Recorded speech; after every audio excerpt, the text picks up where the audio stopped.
kasih Anda masih menyaksikan Indonesia Business Forum. Kita lanjutkan dialog saya ingin ke Mas Derajat. Mas Derajat, akhirnya pemerintah memberikan stimulus ya untuk masyarakat ya. Tapi kalau tadi Mbak Yani kan bilang kan, untuk stimulus bagi pengusaha apa? Nah artinya stimulus yang diberikan saat ini sudah mencukupi semua sektor atau apa nih harus ditambah lagi atau bagaimana? Iya, saya rasa nanti akan sangat tergantung pada bagaimana pemerintah di tahun 2025 itu bisa mengenerate pendapatan-pendapatan dari yang di luar biasanya, yang bukan business as usual. Jadi tahun 2025 memang menjadi tahun yang penuh tantangan, Mbak Yani, baik bagi pemerintah maupun dunia usaha. Dan Pak Menko saya, Menko Pangan, dalam membantu Presiden, beliau melakukan beberapa terobosan. Misalkan pupuk, Mbak Yani, itu penyaluran pupuk, itu ada 145 peraturan menteri yang terlibat. Jadi pupuk itu kalau petani, Prof, kalau penyalur itu mau dapat dibayar, itu petaninya harus difoto, nunjukin KTP dan difoto baru dibayar oleh Kementerian Keuangan nanti. Ribetnya minta ampun. Nah itu oleh Pak Zul dibabat. Itu jadi kalau dulu ada 145 banyak sekali menteri yang terlibat, sekarang itu dibabat cukup Kementan, langsung ke Pupuk Indonesia, terus langsung pada penyalur, agen dan Gaboktan. Nah ini adalah salah satu bentuk insentif yang bisa diberikan kepada dunia usaha, dalam hal ini adalah pelaku usaha rakyat yang di bidang pupuk, para petani, kemudian juga Pupuk Indonesia dalam hal ini, itu adalah insentif deregulasi. Nah, deregulasi itu efeknya besar sekali.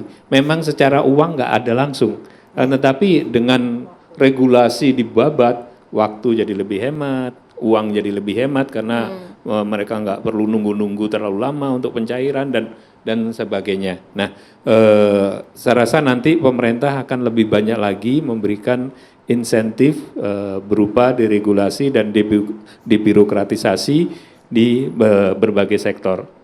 Sambil di tahun 2025 Kementerian Keuangan akan menyisir sumber-sumber penerimaan baru ya. Jadi intinya memang ini tahun tantangan baik bagi pemerintah maupun bagi dunia usaha. Kalau sekarang diputuskan oleh Pak Menko Perekonomian dan juga Menteri Keuangan insentifnya seperti ini, saya rasa itu yang sudah maksimal saat ini ya.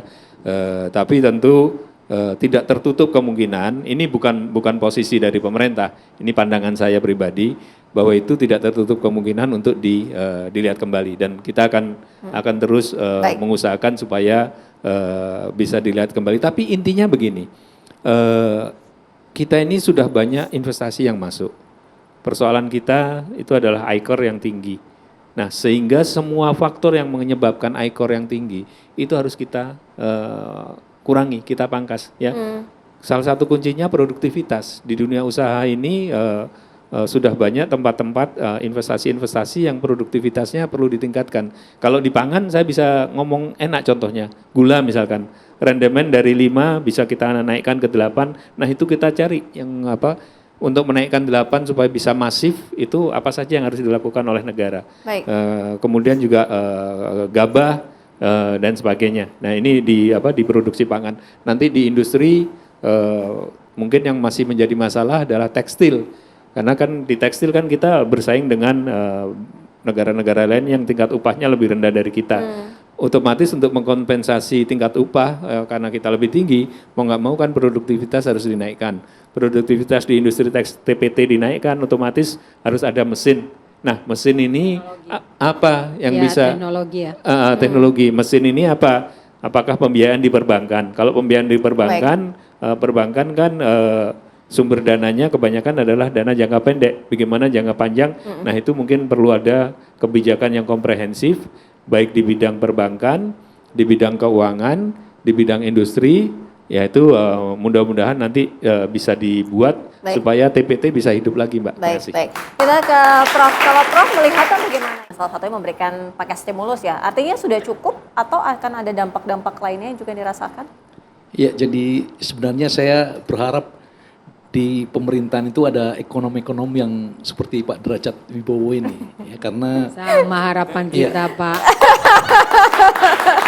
jadi mudah-mudahan Presiden Prabowo mendengar ini. Karena begini, kita membutuhkan pemikir-pemikir yang jernih ya, dengan integritas yang tinggi. Tadi Pak Derajat, ini pandangan saya ya, yang belum tentu pandangan pemerintah. Tetapi karena Pak Derajat di Menko Pangan, saya harap itu bisa diartikulasikan, dieksekusi di Kementerian Pangan. Ini sudah satu kontribusi yang besar. Jadi Mbak Stella dan yang lain-lain ini memang tahun 2025 ini tahun yang tadi disebut tahun perjuangan, tahun penuh tantangan, tahun penuh pergulatan. Ibarat kita naik kapal, ini kita berhadapan dengan angin haluan, bukan angin buritan. Kalau angin buritan kan mendorong pertumbuhan ekonomi semakin tinggi. Tapi ini yang kita hadapi angin haluan. Bayangkan, upah minimum akan naik. Iya. Kemudian ada neoproteksionisme, ekspor impor kita akan terganggu, ada disrupsi rantai pasok. Kemudian dalam target pembangunan di APBN 2025, nilai tukar petani targetnya 115. Itu artinya produk-produk pertanian kita juga harganya harus naik. Sebab kalau tidak petani hidupnya akan stres ya. Karena menjadi petani tidak lagi menguntungkan. Iya. Nah kondisi ini di tengah-tengah konstelasi geopolitik yang bergejolak seperti ini membuat angka-angka target di APBN 2025 ini berat sekali. Itu sebabnya saya selalu mengatakan kalau ditanya pertumbuhan ekonomi 2025 berapa? Saya mengatakan 5% plus minus 2. Jadi ini lebih aman, plus minus 2. Karena aman berat ya. sekali. Itu sebabnya saya benar-benar mendukung gagasan supaya ada kreativitas ya. Mencari langkah-langkah terobosan seperti yang dilakukan oleh Pak Zul ya di Menko Pangan. Ini penting sekali. Karena kalau yang tadi business as usual, pakai istilah almarhum Pak Sudomo dulu, nenek saya juga bisa. Ya kan? Jadi itu sebabnya kami mengharapkan sekali bahwa Pak Prabowo ini melahirkan ide dan langkah-langkah yang tepat ya. Karena apalagi kalau targetnya 8 sampai 9%. Iya. Ya. Ini kalau kita Tinggi ngomong sekali itu. jujur, jangan-jangan ini hanya ya retorika atau malah ada yang menggunakan istilah sekarang omonomics. Ekonomi omong-omong gitu ya. Iya, Ini nggak boleh seperti itu. Jadi kita dukung betul pemerintahan Pak Prabowo ini. Artinya kalau Prof melihatnya 8-9% agak sulit, tapi kalau hampir 5% bisa? Ya, itu sebabnya 5% plus minus 2. Plus minus 2. Jadi maksimal 5,2%, seperti asumsi APBN 2025. Kalau terpeleset, terpelenting 4,8%. Jadi berat sekali. Angin haluan yang kita hadapi tahun depan ini berat sekali. Berat sekali, Mas Derajat. 8-9% itu berat. Tadi kalau Prof bilangnya kan 5 plus 2 begitu ya. Iya, Bapak Presiden kita itu beliau tipe yang sangat suka challenge gitu. Jadi semakin berat challenge-nya, berikut semakin semangat. Jadi ya memang tergantung pada tim beliau nanti bagaimana menerjemahkan apa yang beliau sampaikan untuk memperbaiki perekonomian kita, untuk meningkatkan sampai ke untuk ke 8% hitungan saya, Prof. Herm, itu tahun 2025 kita harus tumbuh 5,9% supaya kita bisa dapat batu loncatan, Mbak Yani.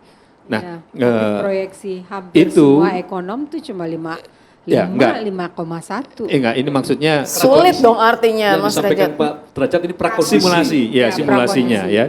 Nah, untuk itu ICOR itu yang sekarang 6,33 harus kita turunkan ya 5,33 atau 5,5. Atau kalau enggak kita harus ada tambahan APBN 300 triliun dari belanja yang sekarang 3.600. Nah, ini kan kondisi-kondisi yang harus dipenuhi ya supaya bisa tercapai. Nah, itu bisa dikompensasi dengan itu tadi dengan insentif, market insentif ataupun dengan regulation insentif. Nah, bagaimana realnya? Ya ini tugas dari para pembantu Pak Prabowo untuk menerjemahkan apa yang sudah beliau sampaikan kan. Misalkan beliau sangat concern terhadap kesejahteraan para pekerja kita. Para pekerja kita ini kelas menengah yang masif. Kalau mereka kesejahteraannya meningkat, otomatis kan daya beli akan naik.